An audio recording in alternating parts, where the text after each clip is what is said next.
Very good morning to all of you. Effect produced by electric current. आतापर्यंत आपण electric current, electric power, electric energy हे ऐकत आलो आहोत. ते लर्न केलं आहे, स्टडी केलं आहे. तर now we will discuss effect produce by electric current. या इलेक्ट्रिक करंटमुळे काय इफेक्ट होतात त्यालाच आपण काय म्हणू शकतो, काय फायदे, काय तोटे, बेनिफिट्स, ड्रॉबॅक्स, ॲडव्हान्टेजेस, डिसॲडव्हान्टेजेस. तर पहा, effect produce by electric current. Heating effect number 1, second magnetic effect, number 3 chemical effect. तर पहा, हिटिंग इफेक्ट आपण या टॉपिकमध्ये पाहणार, मॅग्नेटिक इफेक्ट पुढच्या टॉपिकमध्ये पाहणार आणि केमिकल इफेक्ट पुढच्या क्लासमध्ये पाहणार. पहा, सिक्वेन्स मस्त आहे की नाही. Heating effect current chapter, magnetic effect next chapter, chemical effect next class. So we will start heating effect. पहा, व्हॉट इज हिटिंग इफेक्ट. इथून पुढचं जे पण आपण डिस्कस करणार हे सर्वांना माहीत असेल. तुम्ही हा व्हिडिओ स्पीडमध्ये पाहिला तरी चालेल. When an electric current pass through high resistance wire, this is wire having high resistance. याच्यातून ज्या वेळेस आपण करंट I फ्लो करणार त्यावेळेस, म्हणजेच when an electric current I is passed through this high resistance wire like nichrome, हे आपण discuss केलं आहे, परत डिस्कस करत आहोत. The resistance wire becomes very hot. याच्यातून ज्यावेळेस आपण करंट फ्लो करणार, या वायरमधून ज्यावेळेस करंट फ्लो होईल त्यावेळेस ही वायर खूप गरम होईल. हे आपण पाहिलेलं आहे, अनुभवलेलं पण आहे, सर्वांना माहीत आहे. जेव्हा एका वायरमधून करंट फ्लो होत असतो आणि तो करंट फ्लो काही तासासाठी किंवा काही दिवस, 2 दिवस जर चालू असेल, लाईक फॅन, समर चालू आहे, फॅन पहा 24 आवर्स फॅन चालू आहेत. तर पहा, वर जिथे मोटर असेल सेंटरला, तिथे हात लावून पहा तुम्ही, हीट जनरेट झालेली तुम्हाला दिसेल. त्याला आपण म्हणतो heating effect by electric current. पण काही ठिकाणी हिटिंग इफेक्ट पाहिजे असतो, काही ठिकाणी हिटिंग इफेक्ट नाही पाहिजे असतो, म्हणजे गरजेनुसार. लाईक पाणी तापवण्यासाठी आपण हीटर वापरतो, ते आपल्याला पाहिजे, त्याची गरज आहे. पण फॅन ज्यावेळेस चालू असतो त्यावेळेस फॅन गरम झाला पाहिजे असे आपली अट नसते, तर फॅन गरम नाही झाला पाहिजे. That is heating effect.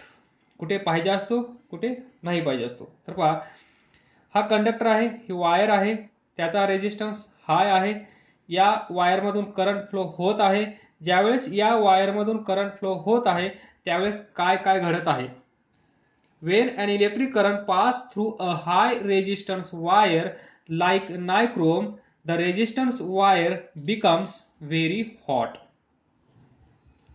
Very hot. आणि याला आपण हे सुद्धा म्हणू शकतो रेड. कारण ज्यावेळेस पहा, इलेक्ट्रिक बल्ब आता जे दिसत नाहीत रेड, पण काही 10 वर्षापूर्वीचे जे इलेक्ट्रिक बल्ब होते ते रेड कलर दिसायचे आतमध्ये. That is red hot. त्यालाच आपण म्हणतो very hot, red hot, very hot. आणि त्यामुळे काय तयार होतं, प्रोड्युसेस हीट. त्यामुळे इथे काय तयार होते, हीट तयार केली जाते आणि त्यालाच आपण म्हणतो heating effect. This is called as, this situation is called as heating effect of current. Heating effect of current इथे लिहितो, हिटिंग इफेक्ट ऑफ करंट. पहा, कंडक्टर आहे म्हणजेच एक वायर आहे, त्या वायरचा रेजिस्टन्स खूप जास्त आहे, या वायरमधून करंट फ्लो होत आहे, ही वायर नायक्रोमची आहे. तर नायक्रोमची का आहे आपण मागच्या लेक्चरमध्ये डिस्कस केलं आहे. हे नायक्रोम एक अलॉय आहे. तर ज्यावेळेस या वायरमधून करंट फ्लो होईल त्यावेळेस ही wire due to high resistance, इथे रेजिस्टन्स खूप असल्यामुळे ती वायर खूप गरम होईल, म्हणजेच व्हेरी हॉट, त्यालाच आपण रेड हॉट म्हणू शकतो. आणि असं झाल्यामुळे इथे काय निर्माण होईल, हीट तयार होईल, त्यालाच आपण म्हणतो प्रोड्युसेस हीट. आणि ही जी फिनॉमिना आहे त्याला आपण म्हणतो heating effect of an electric current. Last, when an electric current passes through a high resistance wire like nichrome wire, the resistance wire becomes very hot and produces heat. This is called as heating effect of current. तर पहा, एक situation पाहूया आपण. ही body, sorry हा surface आहे, या सरफेसवर एक बॉडी आहे. ही बॉडी या साईडला खूप वेगाने तुम्ही असं इकडे घेऊन जा, परत इकडे घेऊन जा, to and fro motion like this. या सरफेसवर इथे काय निर्माण होईल, हीट. कशामुळे, ड्यू टू फ्रिक्शन. पहा, तुम्ही तुमचे दोन हात एकमेकावर ठेवा आणि एकदम स्पीडमध्ये टू अँड फ्रो मोशन होईल असं घर्षण करा, घासा, दोन हात एकमेकावर घासा. तर काय होईल, तिथे फ्रिक्शन होईल आणि फ्रिक्शन झाल्यामुळे काय तयार होईल, हीट. म्हणजे ही फिनॉमिना आहे मेकॅनिक्समध्ये, मेकॅनिक्स. हीच सिच्युएशन सिमिलर आहे इथे. म्हणजेच the role of resistance in electrical circuit is similar to role of friction in mechanics. इथे जे रेजिस्टन्स आहे, इथे कशामुळे होत आहे हीट, रेजिस्टन्समुळे. इथे हीट कशामुळे तयार होत आहे, इथे हीट रेजिस्टन्समुळे तयार होत आहे. आणि हेच पात्र मेकॅनिक्समध्ये कोणता रोल करत असेल, रोल ऑफ फ्रिक्शन. इथे फ्रिक्शन झाल्यामुळे हीट तयार होत आहे, इथे रेजिस्टन्स असल्यामुळे हीट तयार होत आहे. Both are similar. फक्त इथे आहे मेकॅनिक्स आणि इथे आहे हा इलेक्ट्रिक सर्किट मधला रेजिस्टन्स.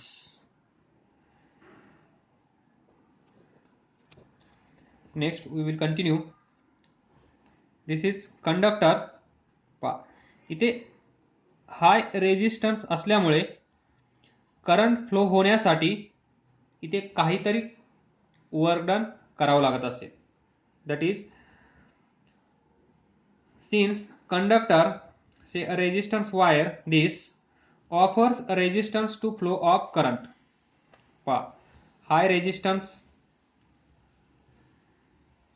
असल्यामुळे या करंटला काय होईल, अपोज. तर पहा, flow of current, so work must be done by current continuously to keep itself flowing. तर इथे काय करावं लागेल, या करंटला याच्या अगेन्स्ट खूप काही काम करावं लागेल त्याला या सर्किटमध्ये फ्लो होण्यासाठी. छोटीशी कन्सेप्ट आहे पहा.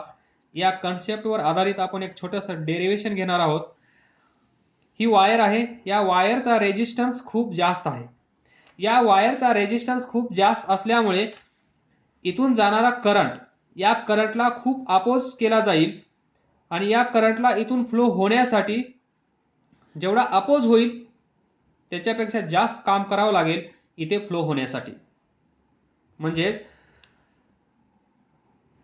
Conductor offers, this conductor offers resistance to flow of current. This conductor offers resistance to flow of current.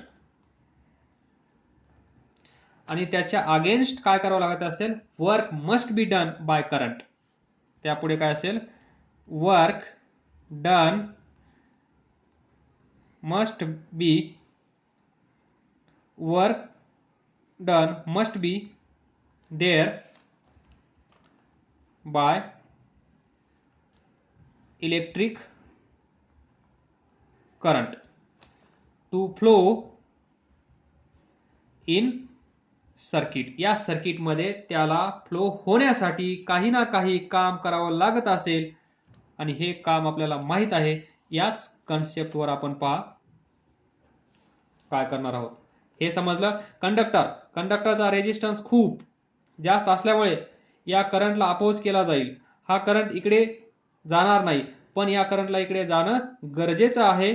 मग इकडे जाण्यासाठी त्याला या रेजिस्टन्सच्या विरोधात काहीतरी काम करावं लागेल आणि ते काम करून तो करंट इकडे चालला जाईल. त्यामुळे we can calculate that work done and we know that work done. What is that? We know potential difference is equal to work done per unit charge. हे आपण पाहिलं आहे. युनिट चार्ज इथून इथे घेऊन जाण्यासाठी काहीतरी काम करावं लागत असेल, that is potential difference is equal to work done per unit charge. From this I can write W is equal to potential difference V charge Q. Then also we know that current flow through this, see, this is conductor, this is cross sectional area of this conductor. इथले electrons म्हणजेच charge ही boundary cross करून इकडे जात असतील, तो charge समजा Q, त्यावेळेस इथून इथे जाण्यासाठी त्याला वेळ लागत असेल T, तर इथे करंट किती असतो हे पण आपण डिफाइन केलं आहे. किती असतो? Charge per unit time. किती असतो? Charge per unit time.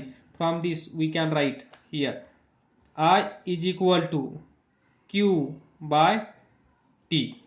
So Q is equal to I T. Now see, again we know that Ohm's law by equation number 1, 2 by Ohm's law. Ohm's law, what is? V is equal to IR. Directly लिहितो. So from this, see, potential difference V is equal to IR, equation number 3. V is equal to IR इथे ठेवा. So equation 1 becomes work done is equal to IR into Q, equation number 4. Now value of Q from equation 2, Q is equal to IT इथे ठेवा. Then W is equal to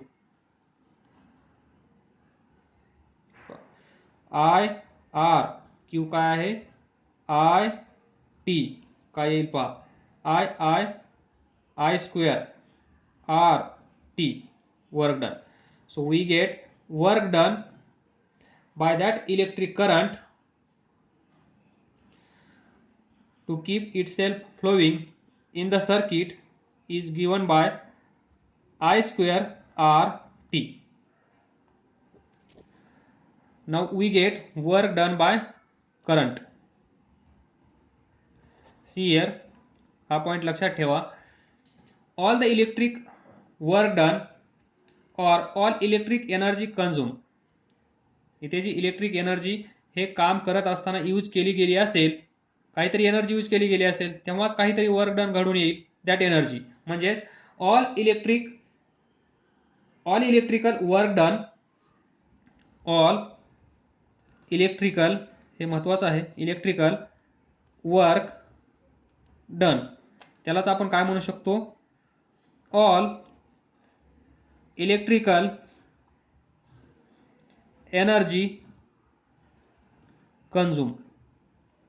पहा, काहीतरी energy use केल्याशिवाय work done होणार नाही. म्हणजेच all electrical work done or all electrical energy consumed here is converted into heat. ही जेवढी energy use केली असेल किंवा जेवढं वर्क डन इथे झालं असेल त्या वर्क डन साठी काहीतरी एनर्जी यूज केली गेली असेल आणि ती सर्व एनर्जी कशामध्ये कन्वर्ट होते? Heat. This is what heating effect by electric current. ही आहे प्रोसिजर. यालाच आपण म्हणतो heating effect by electric current. Electric करंटमुळे हीट तयार झाली म्हणून त्याला आपण म्हणतो हीटिंग इफेक्ट. हे लक्षात आलं? इथे काहीतरी काम झालं आहे, ते काम करण्यासाठी काहीतरी एनर्जी यूज केली गेली आहे आणि ती सर्व एनर्जी इथे one form of energy converted into another form of energy. Electrical energy is converted into heat energy that we know. So this equation 5 equation 5 can be written as heat produce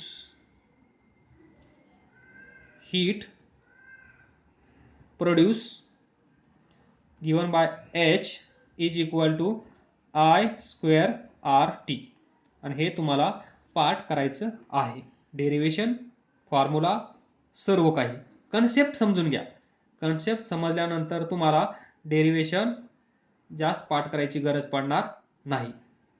काय आहे? Simple आहे. Conductor resistance जास्त असल्यामुळे करंटला oppose झाल्यामुळे current जास्त काम करेल आणि काम करत असताना ते इलेक्ट्रिकल एनर्जी जास्त यूज करेल आणि ती एनर्जी इथे दुसऱ्या फॉर्म मध्ये बाहेर पडेल. त्याला आपण म्हणतो हीट एनर्जी और हीट प्रोड्यूस. यालाच काय म्हणू शकतो आपण? हीट और heat energy, other form of energy. आणि यालाच परत आपण म्हणू शकतो जूल्स लॉ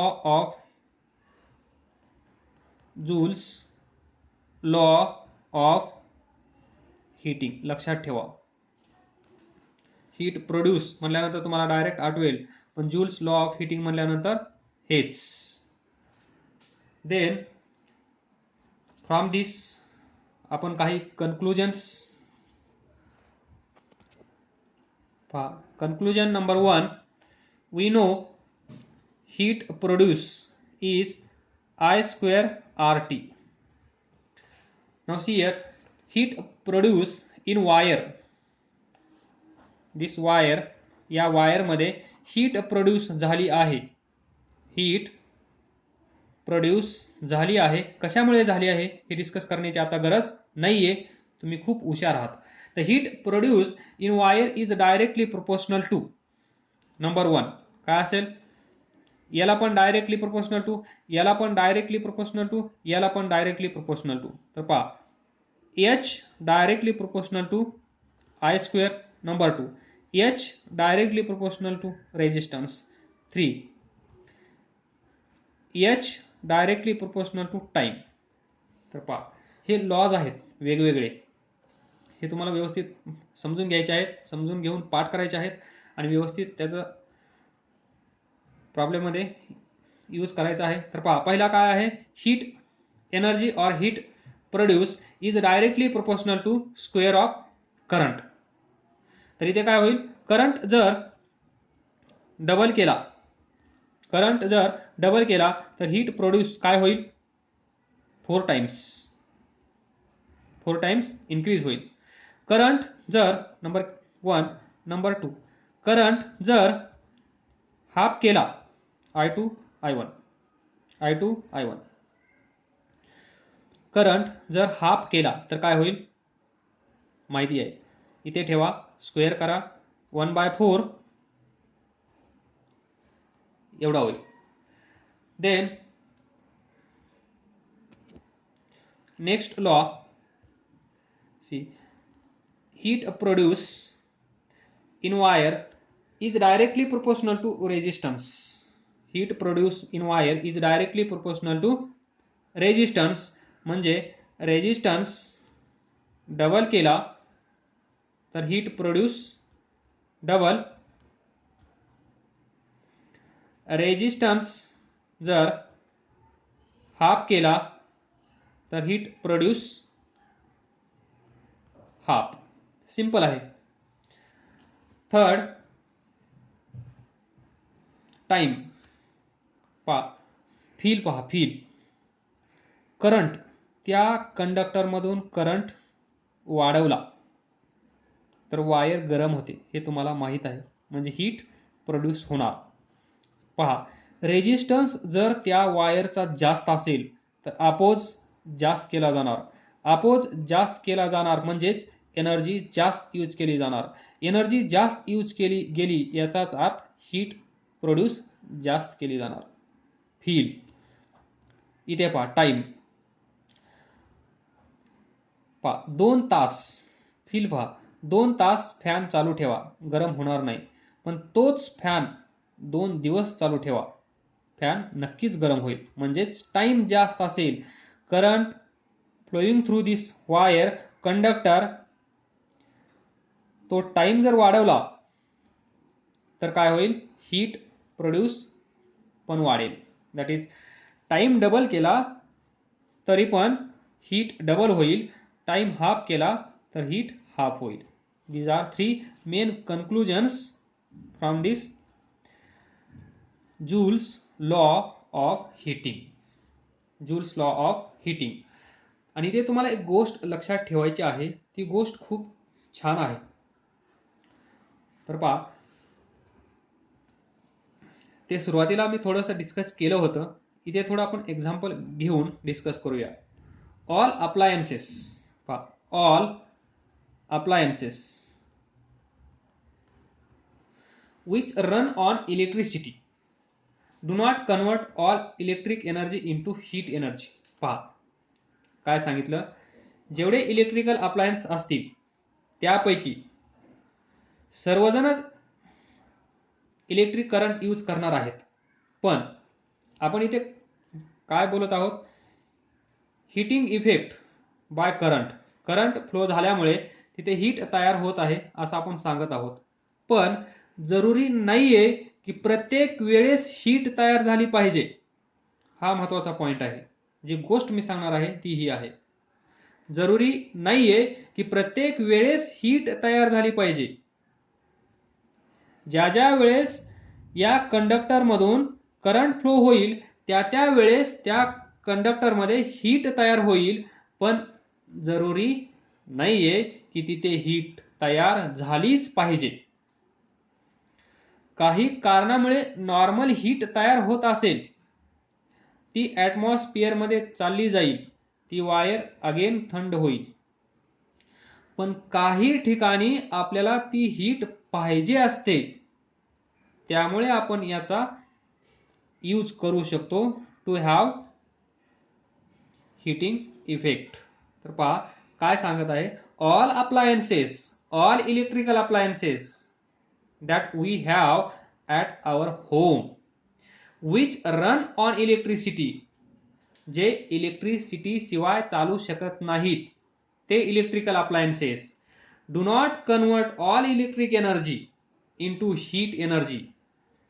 सर्वच्या सर्वजण हीट, जी इलेक्ट्रिक एनर्जी यूज करत आहेत त्याचं हीट मध्ये रूपांतर करणार नाहीयेत. जे नॉर्मली करणार आहेत, like fan, like TV, wire पण पहा, वायर पण गरम होते. आपलं मोबाईलचं चार्जर पहा, ते पण गरम होतं, तिथे पण हीट तयार होत आहे. पण तिथे हीट तयार झालीच पाहिजे अशी आपली अट नाहीये. Due to resistance, due to continuous use, खूप वेळ चालवल्यामुळे, त्या वायरचा काहीतरी रेजिस्टन्स असल्यामुळे, त्याच्यातून काहीतरी करंट जात असल्यामुळे हीट तयार होत आहे. But see, electric heater, hair dryer, geyser, electric kettle, हे जे आहेत इलेक्ट्रिकल अप्लायन्सेस, यांच्यामध्ये हीट तयार झालीच पाहिजे, यांच्यामध्ये हीट तयार झालीच पाहिजे अशी आपली गरज आहे, अशी आपली अट आहे. आणि तिथे आपण म्हणतो हीट इफेक्ट बाय करंट. तिथे आपल्याला तो हिटिंग इफेक्ट पाहिजे आहे, त्याची गरज आहे. म्हणून आपण असं म्हणू शकतो, all appliances which run on electricity do not convert all the electric energy into heat energy. काही प्रमाणात हीट तयार केली जाईल, लाईक मोबाईल चार्जर, पण सर्वच्या सर्व इलेक्ट्रिक एनर्जी हीट मध्ये कन्वर्ट होणार नाही. काही एनर्जी, काही इलेक्ट्रिक करंट आपल्या बॅटरीमध्ये मोबाईलच्या स्टोअर केला जातो. पण जे इलेक्ट्रिक हीटर आहे त्यामध्ये जेवढा इलेक्ट्रिक करंट तिथे पास होत आहे आणि जे इलेक्ट्रिक हीटर आहे त्याचा रेजिस्टन्स एवढा खूप जास्त असतो की त्यामुळे तिथे सर्व इलेक्ट्रिक करंट जेवढा आपण यूज करत आहोत तेवढा हीट मध्ये कन्वर्ट केला जातो. इलेक्ट्रिक हीटर, इलेक्ट्रिक हीटर, या इलेक्ट्रिक हीटर मध्ये जो याच्यामधून करंट फ्लो होत असेल तो मॅक्सिमम मोस्टली 99% कशामध्ये कन्वर्ट होतो, हीट मध्ये. पण आपण मोबाईल चार्ज करत असताना जो करंट फ्लो होत आहे त्या वायर मधून तो 1%, लेस दॅन 1% हीट मध्ये कन्वर्ट होतो. म्हणून आपण म्हणतो जरुरी नाहीये की जेवढी इलेक्ट्रिक एनर्जी तिथे आहे ती हीट एनर्जी मध्ये कन्वर्ट झाली पाहिजे. कुठे होत असेल, कुठे होत नसेल, depends upon our need, depends upon electric appliance. आपण तो इलेक्ट्रिक करंट कुठे यूज करत आहोत त्यावर डिपेंड करेल की किती हीट प्रोड्यूस होईल. आणि आपणच हा इलेक्ट्रिक हीटर डिझाइन करतो हीट प्रोड्यूस करण्यासाठी, याला आपण हीट प्रोड्यूस करण्यासाठी. All the electrical heating appliances, electrical heater like have heating element. यांच्यामध्ये काय असतो, heating element असतो किंवा heating coil असते. आणि ही कशापासून बनवलेली असते, high resistance wire, high resistance wire. For example nichrome famous झाला, nichrome wire, which help us in converting most of the electric energy into heat. We can say 99%. जेवढी electric energy आहे, electric energy is converted into heat energy. या एरोवर लिहा most of electric energy. Now I will give you a small question. that question सोपा आहे. ही concept समजली असेल तर 100% सर्वजण सॉल्व करणार. पोटेन्शियल डिफरन्स 250 व्होल्ट म्हणजे V is equal to 250 is applied across a resistance of 500 ohm. R ची value 500 in electric iron.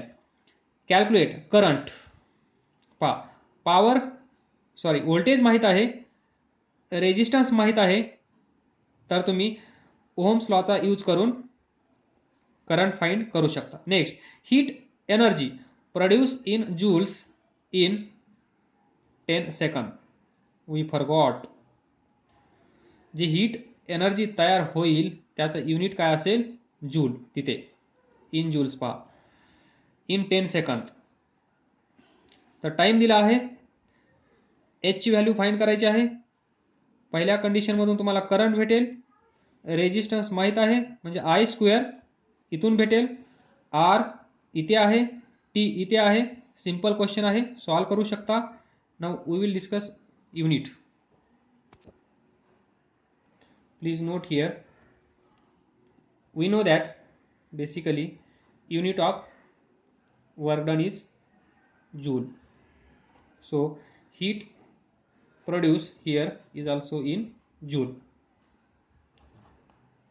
So unit of heat produce is joule. हे लक्षात ठेवा, नाहीतर मग फाइंड करण्याचा प्रयत्न करा. इथे असेल ampere, square, resistance, ohm, time, second. इथला 1 एम्पियर आणि हा सेकंद. एम्पियर म्हणजे करंट इंटू टाइम काय असतो, चार्ज, कुलॉम. त्याच्यानंतर कुलॉम 1 एम्पियर शिल्लक असेल तो या ओहमला ampere current V is equal to I R A into ohm म्हणजेच V. तर तुम्हाला भेटेल finally W is equal to QV. इथून जिथून आपण सुरुवात केली होती ते इथे पहा, W is equal to QV. परत इथून तुम्ही युनिट टाकल्यानंतर परत तुम्ही इकडे जाल म्हणजे बरोबर आहे joule. Otherwise we know unit of work done is joule. Work done measured in joule. Thank you. काय डाऊट असेल तर विचारत राहा. Don't hesitate to ask. Feel free to ask your doubts.